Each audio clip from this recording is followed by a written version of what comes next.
Mr. President, I'm grateful for this opportunity to offer a few remarks on the Every Student Succeeds Act. To be honest, I wasn't sure we would ever reach this point, given the often contentious and sensitive nature of the educational debate, but it is only fitting that we have spent so much time, energy trying to get the best bill we can. After all, the future of our nation depends on it. Our states depend on it. Our schools depend on it. And our families and children depend on it. I credit the success of this bill to the different and diligent work of the chairman and the ranking member of the Senate Help Committee, as well as the chairman and the ranking member of the House Education and Workforce Committee. As a former chairman of this committee myself, I know how difficult it can be to strike a deal that is agreeable to both sides. But our committee leaders have done an outstanding job. I wish to thank them for helping us to reach out and reach a compromise. And that's exactly what this bill is, a compromise. And while neither side considers it perfect, both parties can agree that this bipartisan legislation will significantly improve the quality of education in our country. I've met with a wide variety of local education leaders in Utah, and each one I've spoken to supports this bill. This legislation helps fix a broken system that is failing our students. Once we pass this reauthorization, our work will be far from over, but we will once again be moving in the right direction. For the past several years, my home state of Utah has sought relief from unworkable provisions in the No Child Left Behind through the waiver process. But the waiver process is dysfunctional. It forces states to appeal to the federal government to fix a problem created by the federal government. As our state superintendent in Utah said, quote, results of the waiver process have not been salutary for education, for developments in administrative law, or for the health of our republic.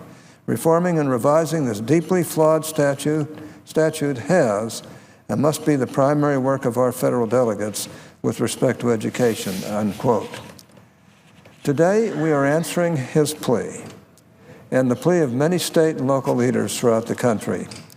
I am grateful for the opportunity that I've had to work on this bill. I'm also grateful for the opportunity I've had to help write many of its provisions, including the Education and Innovation Research Program, which will allow schools, districts, nonprofits, and small businesses to develop proposals based on specific local needs. Funding for this program will be awarded based on demonstrated successful outcomes flowing from the project. This initiative will help us find other incubators of success. It will also remove limitations on flexibility in exchange for demonstrated outcomes. Money should not be tied to what the U.S. Senate or the Federal Department of Energy thinks are good prescriptive ideas. It should be tied to local innovation and tangible results. Through this bill, I've also worked to expand technology usage in the classrooms and to equip our teachers with the professional development they need to use technology successfully. Too many of our schools are using outdated or ineffective technological methods and models that are missing critical components of teacher participation and support. Educational technology allows us to personalize learning for students, target where students are struggling, and provide real-time valuable feedback to teachers so that they may adapt their instruction most effectively. I hope we can provide every child access to the same tools and resources and create the individualized learning experiences that we know are critical to success.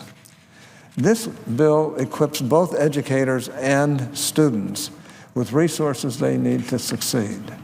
As the president and CEO of the Salt Lake Chamber of Commerce said, quote, this bill empowers willing states to achieve through improved early learning and high-quality preschool experiences.